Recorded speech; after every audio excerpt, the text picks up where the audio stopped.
Le llamo testimonio de vida porque según haya sido la decisión del Padre Celestial, igualmente iba a ser un testimonio de vida.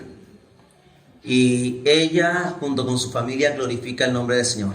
Pero vamos a disfrutar del testimonio, realmente, algo que edifica nuestra vida y que entiendo por lo que me dijo, va a escribir un libro sobre esto. Así que, amén. Adelante. Dios les bendiga, Dios les guarde a este segundo grupo. Damos gracias al Señor por su vida, por esta iglesia, por los años que pudimos estar aquí pastoreando entre el 85 y el 93. Alabamos al Señor porque han seguido adelante y por todo lo que el Señor ha hecho. Esa historia está escrita en los cielos. Bueno, antes de comenzar quiero puntualizar dos cosas. La primera, que este testimonio trata es del Señor, se trata de Él, más que de mí o de lo que haya podido pasar. Es un testimonio de su fidelidad, de su poder, de su misericordia y de sus planes, de sus propósitos. Pero en segundo lugar, más que contar las grandes cosas que el Señor hizo conmigo, con mi familia, en un tiempo que fue muy difícil, porque incluyó no solamente enfrentar la enfermedad, el cáncer, sino también la inestabilidad, porque fue un tiempo de estar sin trabajo los dos, y también un tiempo de quebrantamiento, por sentirnos en ese tiempo solos, desanimados, por pasar lo que pasamos, desamparados, y toda una cantidad de sentimientos que tenían que ver con alguna otra cosa que yo voy a mencionar allí en el testimonio. Pero toda la honra y toda la gloria es del Señor. Él obró, Él hizo grandes maravillas y la maravilla más grande no es la que ha hecho, es la que Él puede hacer en tu vida en medio de las crisis, porque puede ser una crisis de enfermedad como el cáncer, pero puede ser una crisis de cualquier tipo. Dios todavía puede hacerlo. Y quiero que te lleves esa frase en tu cabeza. Quiero hacer un resumen porque el recorrido para la gloria del Señor fue más o menos en el término de un año. Y esa es una de las razones para darle gracias en un lugar, en un país donde la experiencia oncológica a veces puede tardar años, hace que reaparezcan los tumores, hace que se pierdan oportunidades o no se consigan, los lugares públicos están full, los medicamentos, etcétera. Ustedes saben ya lo que eso significa. Así que haya ocurrido en el término de casi un año, un poquito más, es para darle gloria a Él. Comenzó el 26 de marzo cuando descubrí la dureza en mi seno. Hice todo el proceso para al final descubrir que tenía un cáncer de tipo ductal y ameritaba un tratamiento de quimioterapia, luego cirugía y luego radioterapia. Y todas esas cosas se fueron dando en una secuencia tan rápida que apenas si me daba tiempo de recuperarme de una cosa para poder entrar en la otra.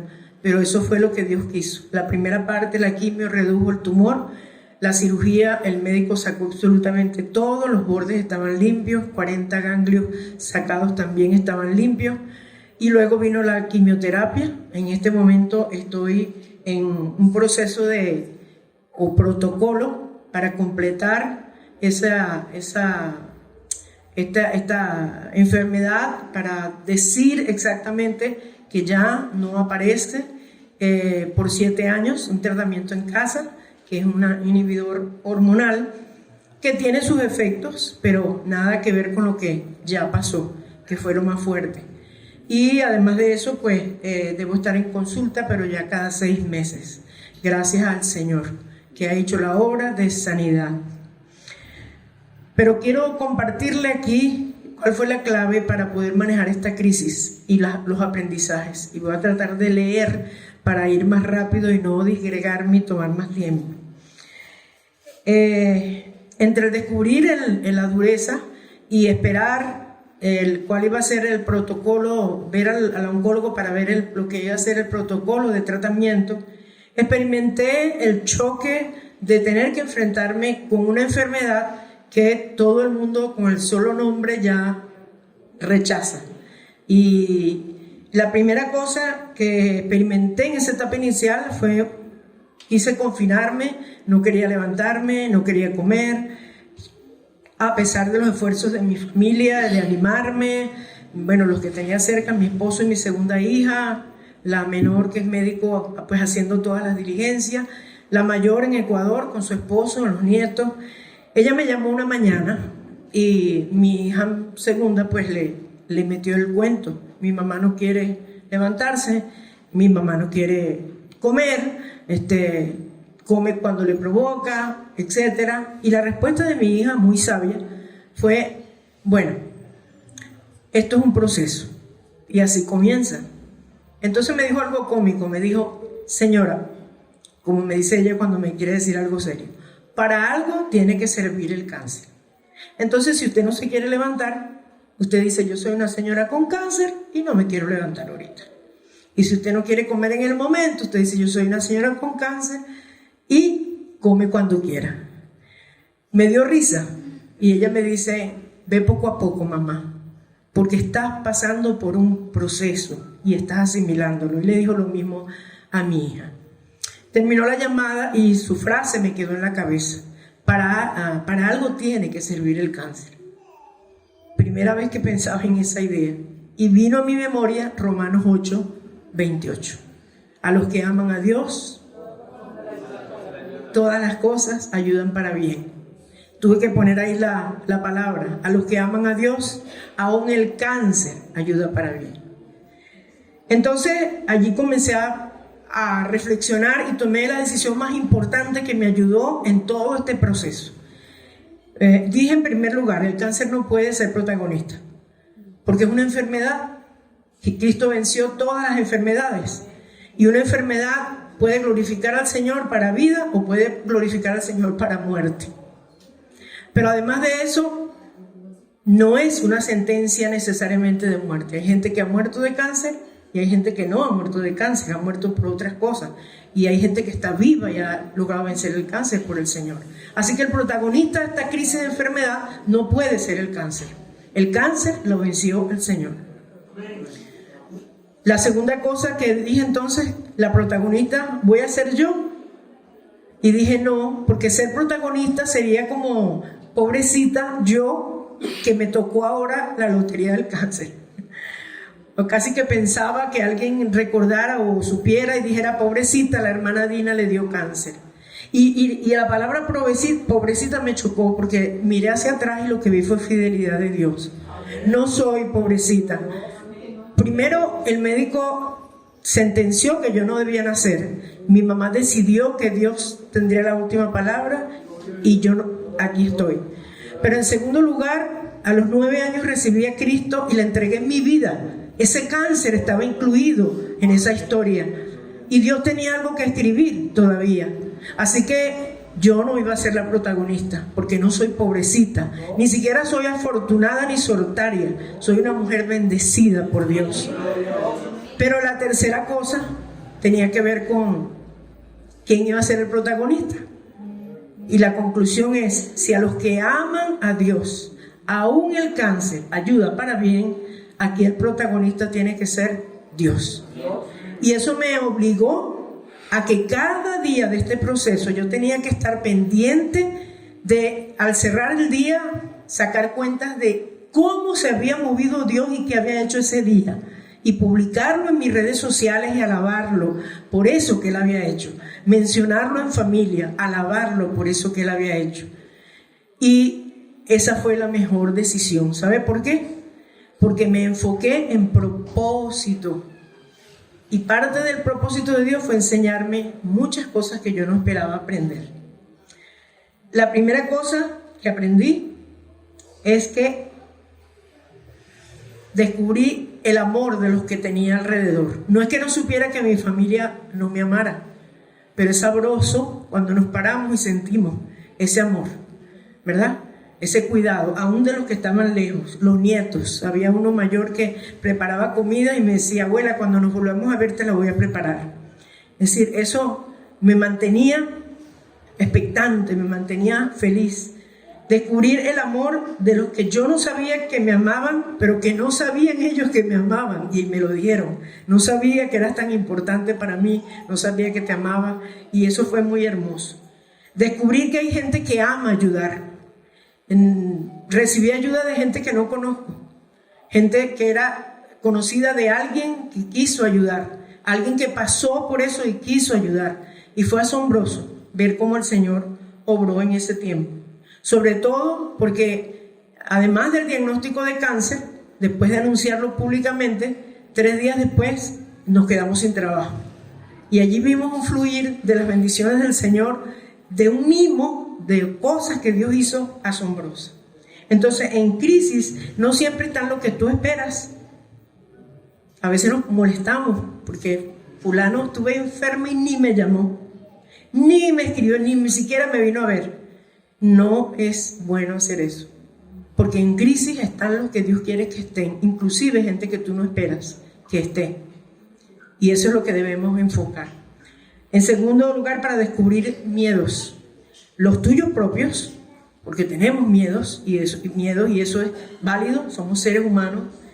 Los de los demás, los de la familia, que camina contigo y te anima, pero en silencio va llevando su temor, sus pensamientos, sus luchas, sus dudas. De los amigos, algunos incluso ni siquiera me llamaron ni se acercaron, pero descubrí que era porque la sola palabra y la sola enfermedad les causaba temor. No sabían cómo manejarlo. Y eso también es válido. Pero también descubrir que los miedos podemos manejarlos con la ayuda del Señor, con conocimiento. Aprender sobre el cáncer, vivir en ese mundo de pacientes oncológicos, abrió un mundo de entendimiento y de perder temores y de transmitir esa confianza a otros que yo no esperaba tener. Me sirvió también para conocer acerca de mi propia fe, revisar la profundidad de mi fe. Y fe no es el conocimiento bíblico, es confianza plena en el Dios que te ha llevado hasta ese momento y te está acompañando en esa crisis. La fe no tiene nada que ver con tamaño. La gente siempre dice, Señor, aumenta mi fe, dame una fe grande. Y se olvida que Jesús dijo, si tuvieres fe como un de mostaza, nada más. Lo importante no es el tamaño de la fe, sino dónde lo colocas y cuánto conoces de ese a quien le has puesto tu confianza. Y eso es parte del sufrimiento, eso es parte de la crisis, aprender a conocer a nuestro Dios. También soltar el control, porque fe es eso. Cuando estamos controlando, sobre todo las amas de casa, las mamás, las administradoras, estábamos trabajando un trabajo que demandaba demasiado de nosotros y causó demasiado estrés también, y eso era parte de todo lo que estaba viviendo. Había que soltar. El Señor dijo, suelten, y soltar fue una forma de fe. También sirvió para confirmar o descubrir mi vulnerabilidad. Somos vulnerables y eso no está mal. Somos como todos, sufrimos tristeza, pasamos depresión, pasamos por enojo, nos sentimos desvalidos, nos sentimos confundidos, golpeados. Eso es parte de nuestra vulnerabilidad y no podemos negarla, no debemos negarla. Vulnerabilidad también es llorar. Necesitamos llorar, puedo llorar, debo llorar. Atención, hombres, y nuestra cultura. Si hay conductos lacrimales es para usarlo. Llorar es parte de nuestra vulnerabilidad. Tengo derecho también a vivir mi proceso. Es decir, no voy a hacer algo en este momento, voy a parar, voy a respirar, voy a orar, voy a tomar fuerza y voy a seguir. Eso es parte de reconocer nuestra vulnerabilidad. También reconocer que sanarme no es mi responsabilidad. Y escúcheme bien, si usted tiene un familiar con cáncer, con depresión, con una enfermedad fuerte, con una limitación, con una deficiencia, sanarse no es su responsabilidad. Así que no lo tortures diciendo, pon de tu parte para que te sanes. Necesitamos hacer nuestra parte, ¿sí?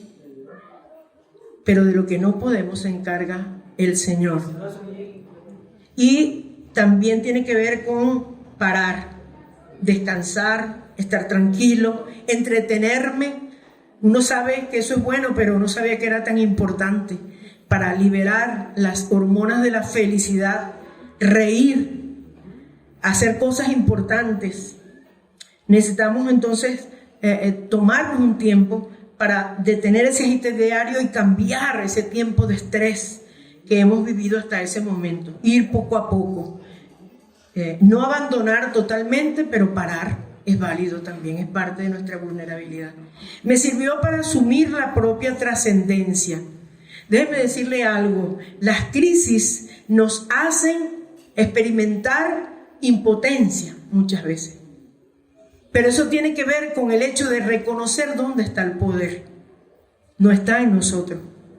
La crisis sirve para indicarme que nada es mío, nada me pertenece, ni el aire que tengo entre los pulmones.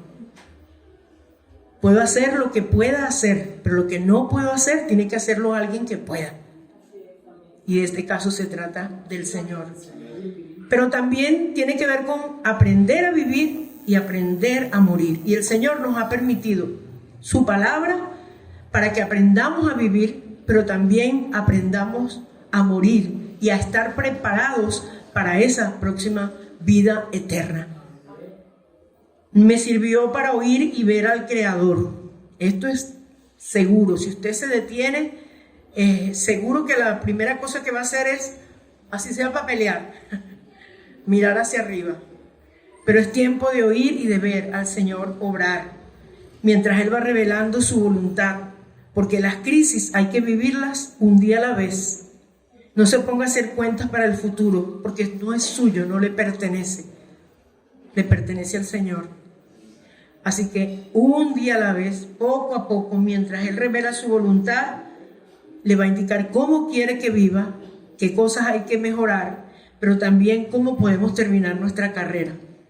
Porque no por ser cristianos, seguro que sabemos, necesitamos prepararnos para ir a la presencia del Señor y dejarle estas cosas aquí.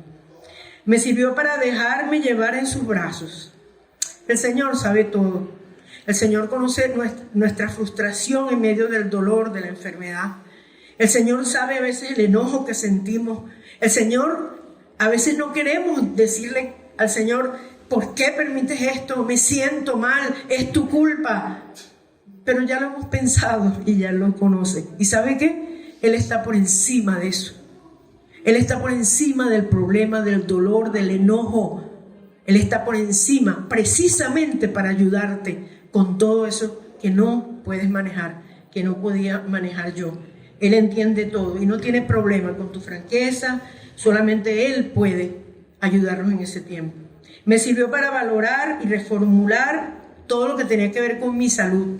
Lo sabemos, pero no lo hacemos. Hoy en día las redes están llenas de cosas que debemos hacer para cuidarnos. Y sin embargo, lo obviamos, ¿verdad? Usted me puede creer que yo tengo casi un año que no como azúcar refinada, a menos que sea por casualidad, que me dieron algo y tenía, pero por decisión. Y pensé que no podía. Yo he sido toda mi vida dulcera, pero pude. Y el Señor me enseñó que eso valía la pena. Primero porque es dañino para el cáncer, pero segundo porque yo misma no tenía medida. Entonces el Señor nos enseña a reformular y a cuidar la salud física, la salud emocional. Suelte lo que no le conviene. Mire, nuestros hijos van a tomar decisiones que nos van a querer enfermar. Usted decide si se sigue enfermando por eso. Suelte. Si ya son grandes, es problema del Señor y de ellos, no nuestro, ¿saben? Las cosas que ocurren que no podemos resolver son problemas del Señor. Entonces no se meta en problemas ajenos. No suba al Calvario llevando esos problemas y se regresa con esa carga, porque eso es lo que hacemos muchas veces en oración. Me sirvió para valorar lo que soy y lo que tengo, lo mío, no lo otro, no lo que otro me dice que es mejor. Dios no creó a la Barbie, Dios no creó los concursos de belleza, Dios no creó modelos ni estereotipos de belleza, eso lo creó el hombre. Y hoy en día, aún nuestras iglesias están llenas de hombres y de mujeres que le rinden culto al cuerpo, que se meten a cirugía porque quieren parecerse a los modelos del mundo. Y eso no es lo que Dios quiere. Dios nos hizo como nos hizo. Y Dios quiere que te reconcilies con lo que tienes, que te reconcilies con lo que tendrás en el proceso, porque este es un proceso que probablemente va a hinchar tu cuerpo, se va a caer el pelo de la cabeza, de las pestañas, de las cejas, te vas a mirar al espejo y vas a ver un monstruo, una persona desconocida. Esa no eres tú. Pero además de eso, la cirugía probablemente te mutile internamente o te mutile externamente, si eso es parte del tratamiento. Tenemos que reconciliarnos con eso, y en eso Dios nos ayuda. Necesitamos redimensionar nuestra vida durante el proceso y después con respecto a nuestro cuerpo. Pero recuerda que Dios hace maravillas. Esa mujer que yo vi en el espejo no es lo que usted está viendo hoy. Hoy creo que Dios me ha hecho reafirmar mucho más la feminidad que yo no valoraba, no cuidaba. Sí la asumía, pero creo que ahorita me cuido más, me pongo más bonita. Me atrevo más, estoy viva. Esto es lo que Dios me dio y esto es lo que tengo que cuidar y disfrutar y asumir. Me sirvió para descubrir que Dios es bueno. Escúchame bien, Dios no es el originador de tu crisis, pero sí puede ser la fuente de lo que necesitas en tu crisis. En este tiempo Dios fue fuente de fortaleza, fuente de valentía, fuente de paz sobrenatural, fuente de tranquilizarme cuando a veces un tratamiento estaba causando un efecto, yo estaba incómoda y quería salir corriendo, oraba y el Señor me daba como un sueño y caía en un sopor, y cuando despertaba ya había terminado la quimio y tenía que irme a mi casa. Dios lo hace. Él es la fuente de aprender a vivir en crisis y después mejorar y cambiar y resolver muchas cosas. Él nos enseña a morir cuando nos toque. No me tocó esta vez, aunque estaba preparada para eso, pero no me tocó. Pero cuando toque, Él nos da esa seguridad, nos da la seguridad de salvación. No obvies esa verdad en tu vida. Si tienes a Cristo, tienes vida eterna, y si tienes vida eterna, tienes la seguridad de esa eternidad. Y eso es lo que Dios quiere que puedas disfrutar, aprender a caminar con Cristo, confiando que es fuente de todo, absolutamente todo. También sirvió para recordar o aprender que las crisis son inevitables y necesarias. No nos gusta sufrir, pero ¿sabe que de toda teoría necesita una práctica? Si no, ¿cómo sabemos que lo estamos haciendo bien? Y eso es parte de lo que el Señor nos da. Podemos aprender esto de memoria y aún repetir trozos de memoria, explicarlo a otro y todo lo demás, pero Dios quiere que podamos digerirlo, que podamos entenderlo y que podamos crecer en medio de eso. Es el tiempo de la crisis no es el tiempo de prepararte para esa crisis. El tiempo de prepararnos para esa crisis es el hoy, cuando todo está sin crisis, conociendo al Señor, caminando con Él, tratando de entender cómo es Él, conociendo sus promesas, su palabra, su verdad, para que no nos pase que hay ideas en la cabeza que nos aseguran cosas. Por ejemplo, había gente que me decía, tranquila, que usted va a salir de eso, usted no tiene nada. No, sí tenía un tumor, yo lo vi. La negación no va a hacer nada.